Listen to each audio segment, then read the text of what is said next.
Another subtle yet devastating aspect of the global conspiracy is their manipulation of calendars, clocks, and our perception of time.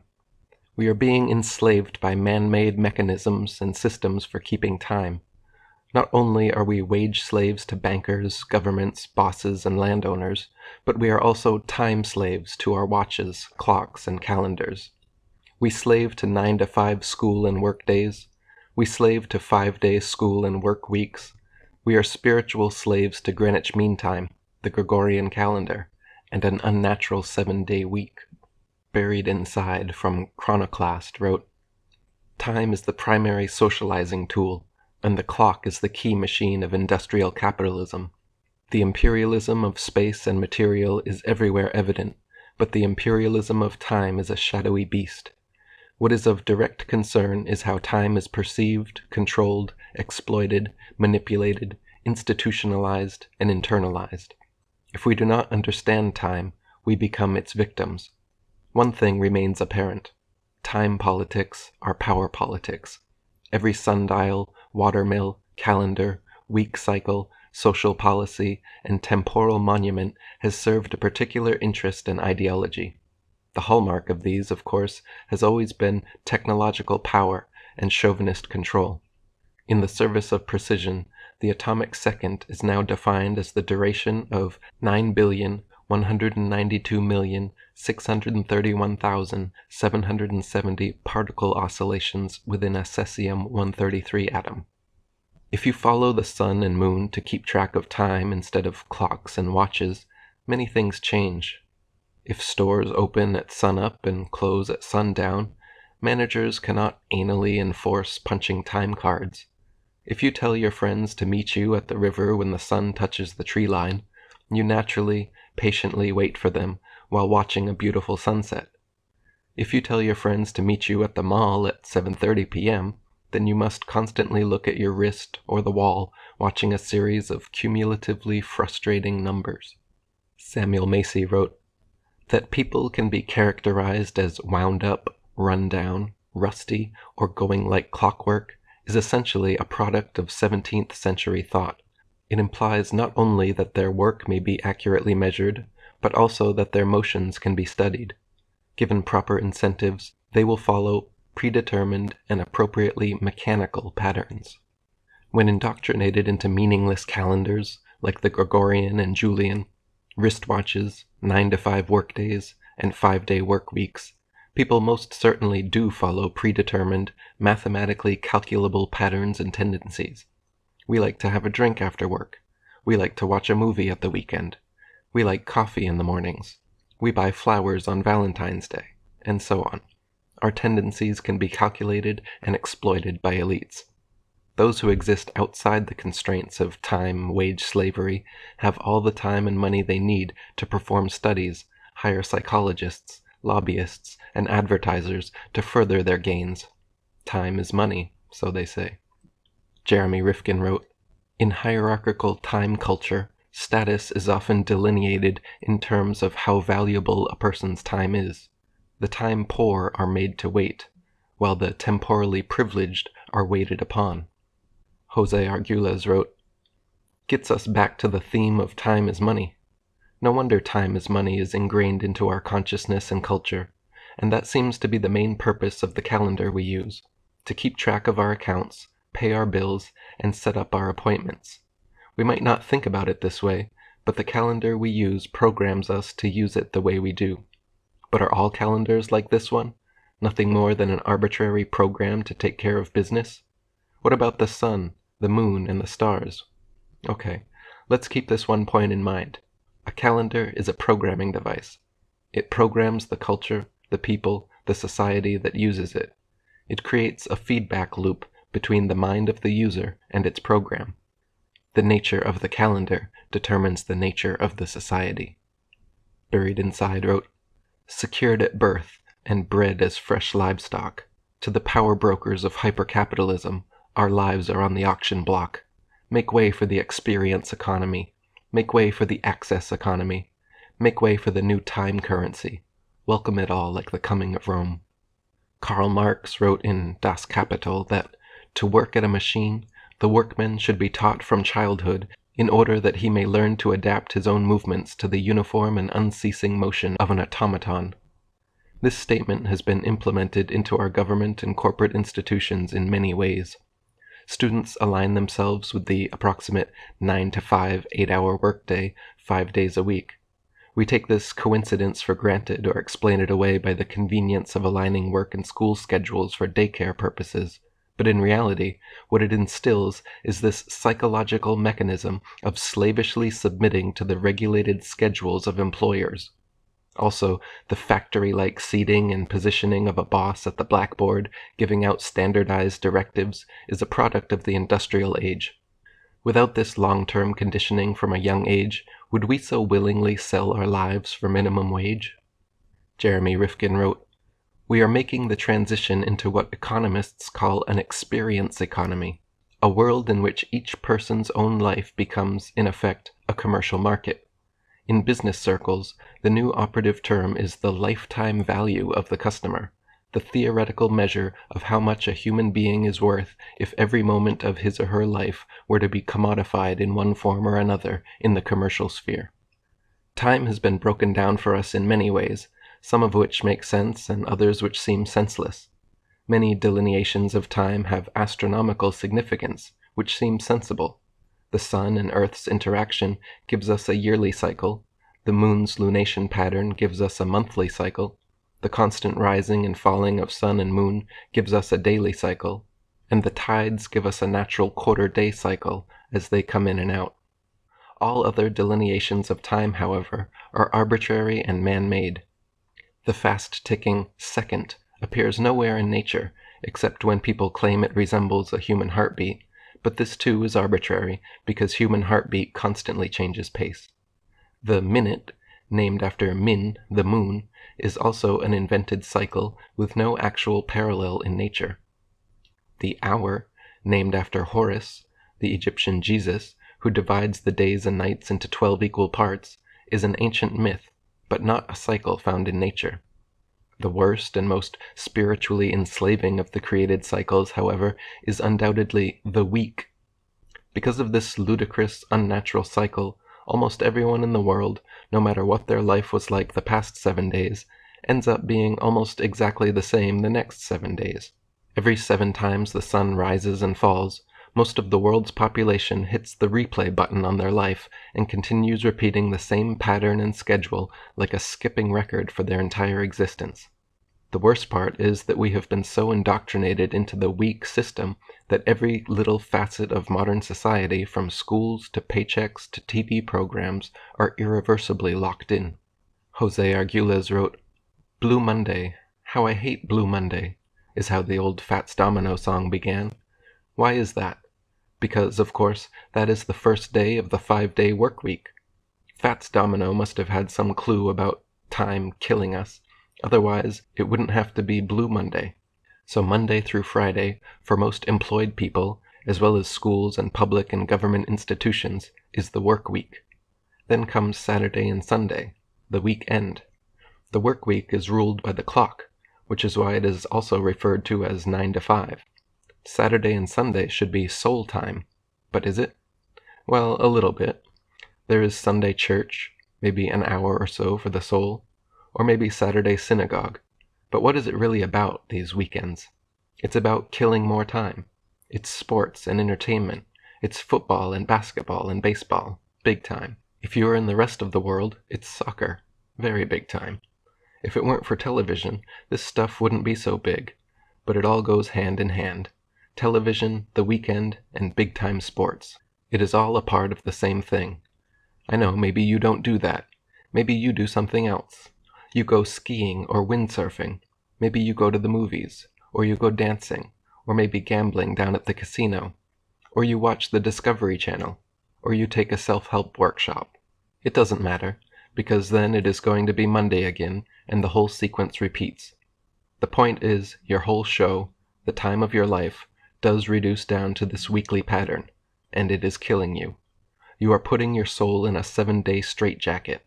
When the soul suffocates, you only get more bored and need more distractions. Do you see what's going on? You are hardly even alive. because it's your soul that really lives, and if you are not giving your soul the time it needs, then time is killing you. That means the time of the calendar and the clock that is embedded in your mind. But you are now becoming aware of it. This is a great first step. You can now say, I admit that I was powerless over the time I have blindly accepted all my life. One ancient secret society symbol often found on clocks and watches is the anchor. This shape of a typical ship's anchor is actually two Egyptian hieroglyphs put together. The top part of the anchor, shaped like a cross with a circle at the top, is the Egyptian ankh, hence the name Angkor. The bottom is shaped like the Egyptian boats of the dead, which carried souls during the afterlife. Two words which are often under the anchor symbol on clocks as well, king time, likely signifying the royal brotherhood manipulation of time. Buried inside wrote, the calendar year is an imperial narrative. The 7-day week is an imperial infliction. Circannual holidays are imperial flagposts.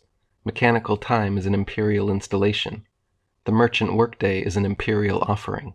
Greenwich Mean Time is an imperial sanction.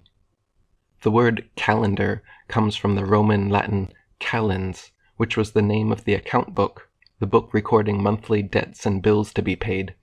The first day of each month in the early Christian Julian calendar was called calends, and that was when you had to pay your bills and debts. A quick look at the calendar will present some oddities even to the casual observer. September means 7, but is the 9th month. October means 8, but is the 10th month, and so on.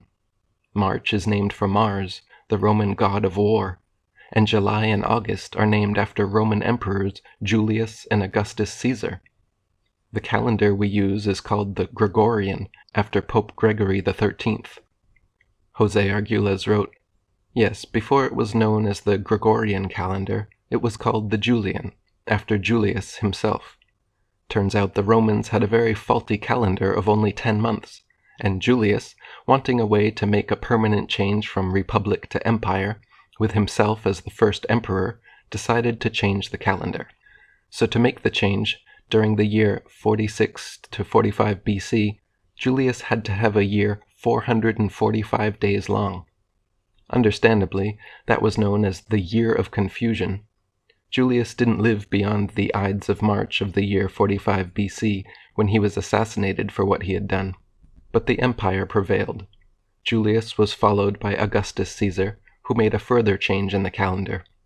He saw that Julius had changed the name of the month Quintilius to Julius, July. So Augustus changed the next month, Sextilius, to Augustus, August. Not only that, Sextilius only had 30 days, while Julius had 31 days. Augustus wanted to make his renamed month, August, as long as Julius's month. So what did he do? He took the 29th day off February, already the shortest month, and added it to his month. That is why August, like July, has 31 days, and February only 28. So that is how the calendar began. Despotic motives, imperial pretensions, and confusion. The Christians began using the Julian calendar around 321 AD, when they added the 7-day week to it. The 7-day week was borrowed from the Hebrew lunar calendar. The Jews borrowed the 7-day week from the Babylonians. The 7-day week never correlates perfectly any of the months, except when February 1st might fall on a Sunday. Then there will be 4 perfect 7-day weeks in a month. The moon goes around the earth 13 times in 1 year. 13 times 28 equals 364, plus 1 day equals 365 days, 1 solar year. The ancients all used 13-moon, 28-day calendars and celebrated the extra day, always on July 25th, as the day out of time, when the rising great star Sirius peaks.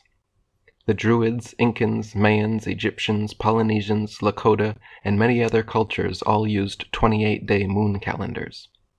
David Icke wrote, "The native peoples of the world who still live by moon time are far more in tune with nature because they are operating on the same time-energy flow as nature. They are in sync with it. But in 1572, Pope Gregory announced that a new calendar was to be introduced, the Gregorian calendar, and it was implemented in October 1582. It was another Brotherhood scam, and the Gregorian calendar became the fixed standard time for the planet. This means that the human mind is tuned to this manufactured flow of time when we look at a clock, a watch, or plan the future with a diary. And where is the center of this time system? The 0 point from which all the world's people tune their timepieces? Why, it's only Greenwich in London, across the River Thames, from the City of London financial district, the Brotherhood's operational heartland. And what was the inspiration for the Gregorian calendar? The one used in Babylon. The Gregorian calendar is a farce. It is the time equivalent of throwing all your clothes in a wardrobe and leaning against the door to stop it flinging open. The clothes may just about fit in the space if you push them in hard enough, but what a mess. Here we have a 12-month year of 60-minute hours and 24-hour days, with the months so ill-fitting that some are 30 days, others 31, another 28 or 29 every 4 years. Yes, fits like a glove.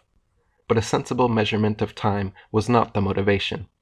Disconnecting human consciousness from moon time was the idea, and the Gregorian calendar removed the 13th moon. There should be 13 moon cycle months of 28 days, but instead we have 12 months and 12 moon cycles.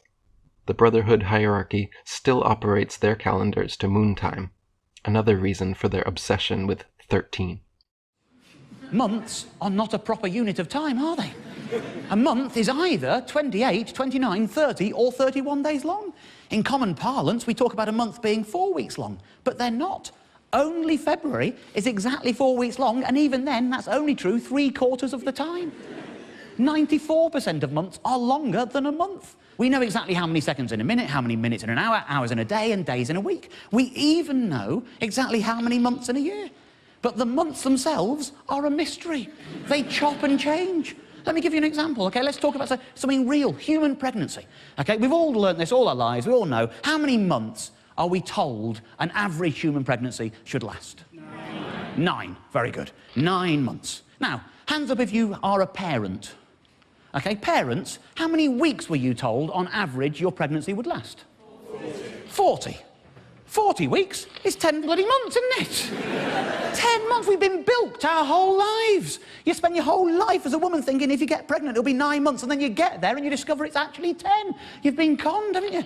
Let's look at the year. How many months are there in a year? 12. Exactly. How many weeks are there in a year? 52. Good. However, 12 months, well, 12 times 4 is 48. And 52 minus 4 is 48. Doesn't take a genius to work out we've got 4 extra weeks. And what do 4 weeks make? A month. There are actually 13 months in a year. We are being paid for 12 months' work, and we are doing 13 months' work a year. This is outrageous. This is absolutely outrageous, and I have a solution. I have reformed the calendar. Let me be clear, it is not just the lack of rigour that I have issue with. I have another issue with months, a linguistic one.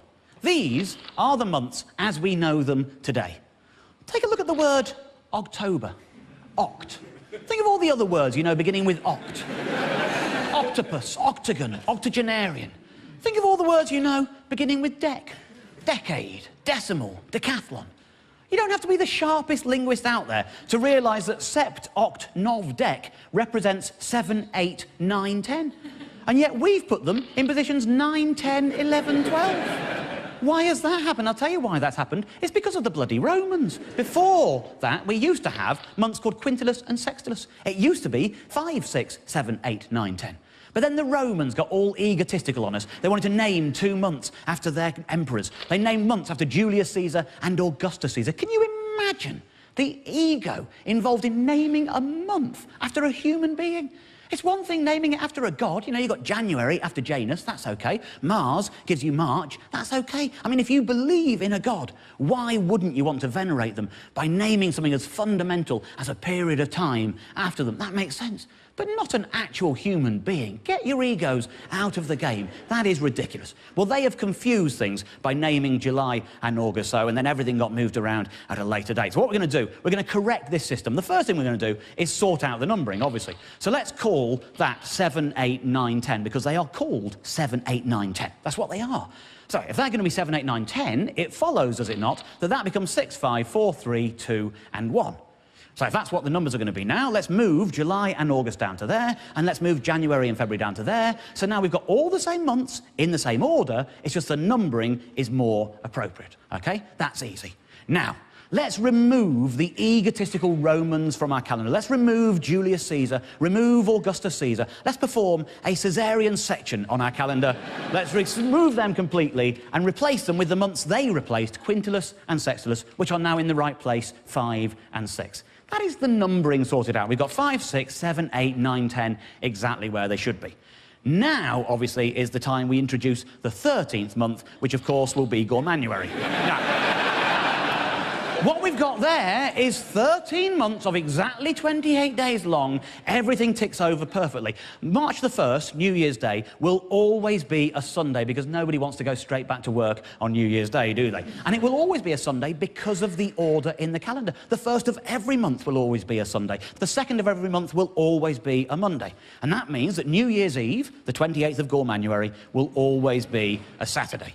Now, it might have occurred to some of you, that 13 times 28 is 364. And that means we've got a day spare. We can't force the year to only be 364 days long. The year is to do with the stars and the planets. So what we're going to do is, after Gormanuary, we're going to have an intermission.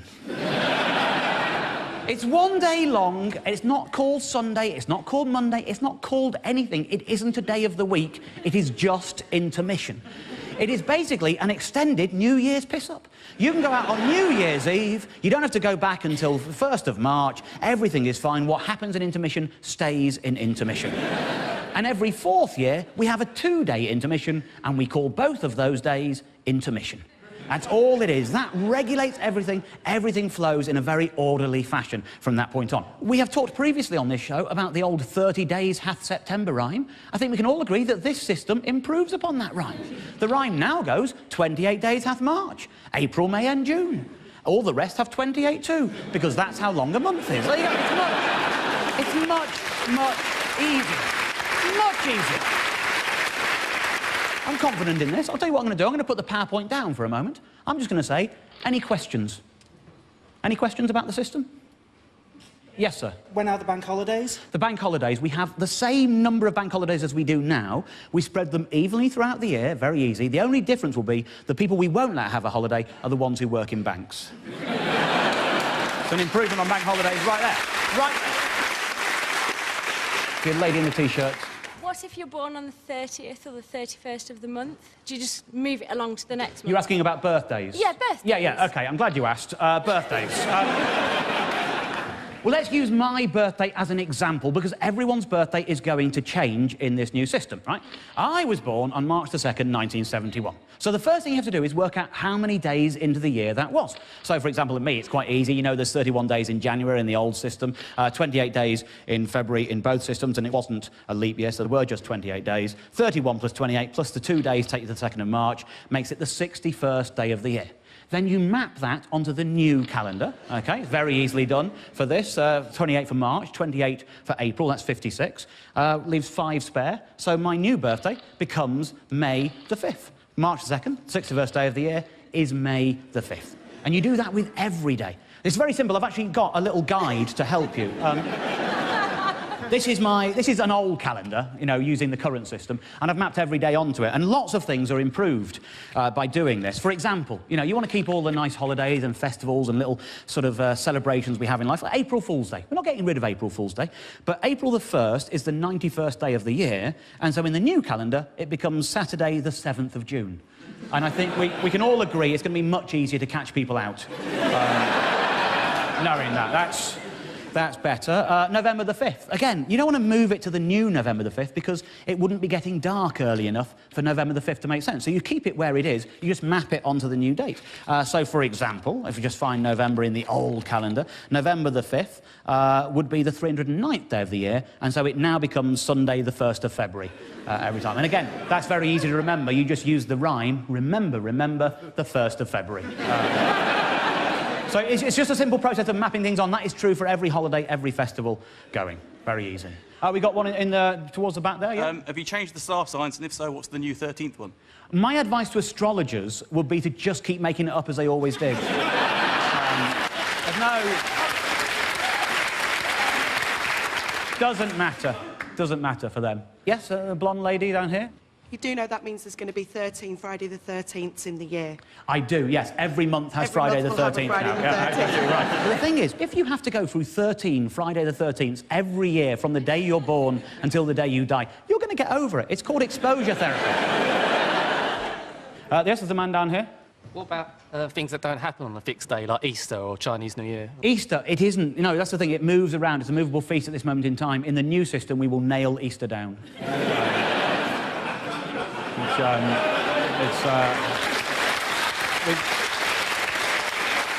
We've thought of everything. We really have. In fact, just looking through that calendar of the old system, which shows you how complicated it is, we've got a new calendar, and we'll have new merchandise to go with it. So, for example, you could get a calendar like this, right? The thing with this kind of calendar, now, every day is always the same day of the year. It's always a Sunday on March the 1st. We know that. The same system. So what we do with these calendars now, you produce them, and they're wiped clean. And then you've got one calendar for the rest of your life. That's less printing, less trees being killed. You can go anywhere. It doesn't have to be a sexy calendar like this. It doesn't have to be, but if it is, that doesn't matter, because, like I say, it is wiped clean. So, that's an improvement all round as well, isn't it, really? Jose Arguelles wrote, "On the Gregorian phonograph record, January 1st is part of the program. What plays on January 1st? Well, in this country, a lot of football bowl games. Then at the end of January sometime, you never know exactly when, it is the Super Bowl. February programs you for Valentine's Day and President's Day, July for July 4th, October for Halloween, December for Christmas and New Year's Eve, and so on. Now September 11th, 9/11, is part of the program too. These are just some of the more obvious examples of how that phonograph record plays during one spin, a year. Every time one of those dates draws close, whole segments of the population respond in pre-established ways. There are a lot more programs the calendar plays. The beginnings and endings of wars, Veterans Day, Memorial Day, April Fools, Tax Day, Labor Day. The memories of all of these events are accumulated according to the dates in which they occur. Then everyone has personal dates that trigger their emotions and memories too, like the day you were born, or the day your son died, or when you got married. The Gregorian calendar is arbitrary and irregular. You would hardly ever think about any natural factors by using this calendar. January 1st doesn't correspond to any solstice or equinox or anything natural at all. With a program like that, of course you wouldn't think of the seasons or the moon when you use this calendar. It is almost as if this calendar is meant to keep you out of phase with nature. It is easy to overlook an unequal or irregular measure in time because we can't touch or see time. But would we overlook such an uneven standard in a yardstick or ruler? And if we were to go ahead and try to make or build things with an uneven ruler, wouldn't they come out crooked or sloppy? Maybe after a while, we would say, "Oh, that's all right. We've lowered our standard to accommodate these sloppy constructions. You'll get used to it. We've always done it this way." But would you really settle for substandard measures of objects and forms in space? Yet we put up with substandard and uneven measures in time. Thinking it doesn't matter may already be an effect of accepting so long the uneven measure. If space affects our senses, time affects our mind. Therefore, the effects of a crooked time on the mind may be far more subtle, yet far worse than the effects of a crooked space on the senses. We could all develop a crooked mind without even knowing it. Wouldn't a crooked mind see the world in a crooked way and create problems for itself without knowing it? Not only that, but we would then think all of our problems come from someplace outside of ourselves. We would always be looking for the problems out there someplace. The female essence has long been associated with the moon, in large part because of women's 28-day menstruation cycle. The measure of the moon from new moon to new moon is called the synodic cycle, and is 29.5 days in length. However, the sidereal lunar cycle, which measures the moon from where it reappears in the same place in the sky, is only 27.1 days in length. So 28 days, already encoded into women's biological cycles, is the average lunar cycle. This is not coincidence either, proven by luminescent ovulation cycle adjustment, the patented process whereby using on sleeping women a series of lights mirroring light cycles of the moon, their ovulation cycles change. Patent 6497718. Ovulation is about 14 days, half cycle, before menstruation. So in ancient times, women the entire world over would usually have menstruation aligned with the new moon and ovulation aligned with the full moon. It has been shown that 20% more people are admitted into hospitals and mental health facilities during full moons. Could humans be sexually frustrated due to unnatural misalignments in women's biological cycles? Is this why lonely dogs howl for companionship during the full moon?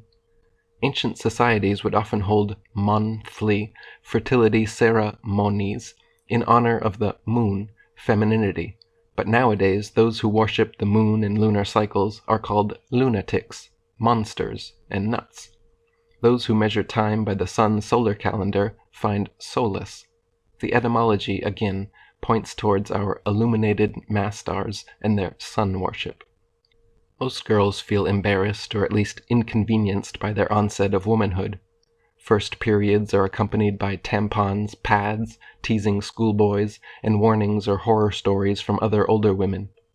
Zaire tribespeople, Native Americans, and other primitive cultures honor their women's first periods with puberty ceremonies.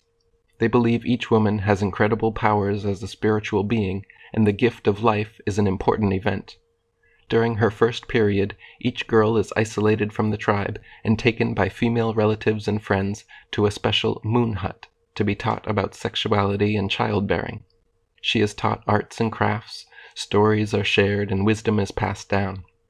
After her period of isolation, she is welcomed back with a big feast in her honor. In the ancient world, it was believed that women had amazing powers of healing and creativity during menstruation, so they should not be wasted on everyday tasks. Menstruation was a time women spent meditating and spiritual searching.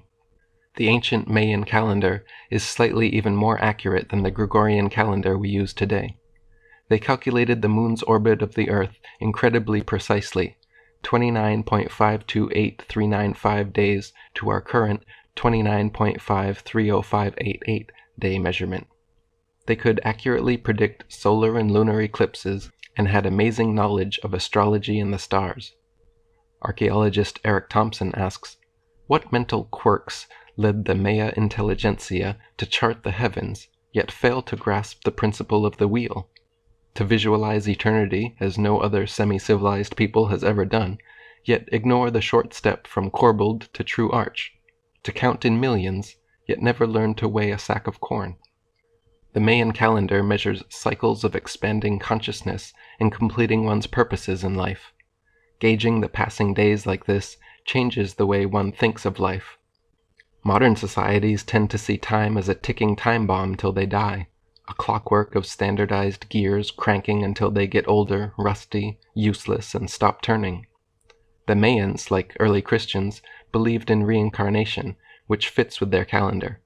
They believed all of life was a spiritual evolution and an expanding of consciousness and purpose, so each day correlates as such. For instance, as I write this, today is the second day of the new Jaguar moon of intention. Each moon has a spirit animal and purpose. Today's Tzolk'in is Skywalker the 13th, which means explore, space, wakefulness, the aspiration to unite heaven and earth. Today's power is activation. Today's action is bonding. And today's essence is service. Each day also has a color, a chakra, and a symbol as well. Now this may sound odd or appear as some New Age foolishness, but this is a method of timekeeping used all over the ancient world. To associate the nature of time with the evolution of consciousness seems to me a much evolved outlook. The Maya knew about the 25,920-year precession of the equinoxes, in which the position of the rising sun against the stars changed slightly for 2,160 years past each constellation of the zodiac. They even perfectly calculated the end date of this procession as December 21st, 2012. Jose Arguelles wrote, "The Christians set sail westward and discovered the New World. In a place called Yucatan, they discovered another people, the Maya. These Mayans also had a calendar, a heathen device that was more accurate than the Julian calendar. The Christians learned from the Mayan calendar that their calendar was 10 days off. What to do? The Christians burned all of the Mayan books in 1562. Interestingly enough, 10 years later, in 1572, there was a new pope. He named himself Gregory XIII and declared that his first act as pope would be to correct the Julian calendar. 10 years later, 1582, Pope Gregory XIII had achieved his aim.